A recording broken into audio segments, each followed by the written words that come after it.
nakita ko siya dito, talagang gusto ko siya suguri kasi nakaupo siya doon sa sulok. Talagang nanggigigil ako. Yan ang madamdaming naging pahayag ni Alice San Jose ng Las Piñas City matapos makita at makaharap ang lalaking wanted sa kasong karnaping na si Enrico Mauricio alias Bolobot. Taong 1997 pa nangyari ang sinasabing pagnanakaw sa tricycle na minamaneho ng anak ni Alice. 16 years old lang siya noon. Tapos nung sumunod sa kanya, high school lang.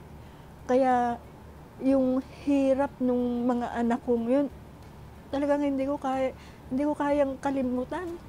Tuluyang sinampa ng kasong paglabag sa Republic Act No. 6539 o ang Anti-Carnapping Law si Mauricio.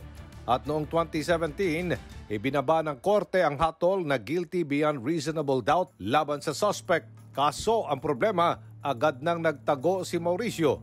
Hindi po ako nagtatago, ma'am. Ang sa akin po, nagkasakit po ako.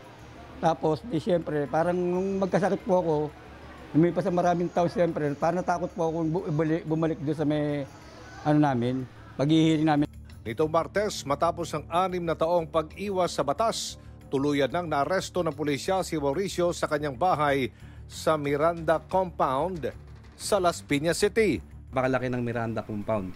So ginawa namin, ang ginagamit niya, meron daw siyang ginagamit na tricycle, body number 017. Doon lang kami nag-start para malocate kung saan siya nakatira. Hindi siya kilala sa Enrico Geronimo eh. So yung alias Bolobot na yan, napagtanong namin kung saan yung bahay. Hihingi po ako ng tawad sa kanya. Para lumuhod ako sa akin, gagawin ko po. Para mapalabas lang po ako ngayong Pasko. Pamasko niya na po sa akin to. Napaglaya ko. Sa batala sa hiwalay na operasyon ng Las Piñas Police, nahuli din si John Patrick Samonte sa naturang compound. Si John Patrick, siya po ay isa naming top most wanted person ng Las Piñas City. Top 8 po namin siya. Sabit si Samonte sa kaso dahil sa paggamit ng ipinagbabawal na droga noong nakarang taon. Sumailalim siya sa plea bargaining sa korte at nabigyan ng probation ng husgado.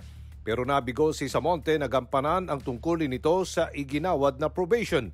Dahil dyan nagdesisyon ng korte na bawiin ang probation at agad nang inilabas ang warrant of arrest laban kay Samonte.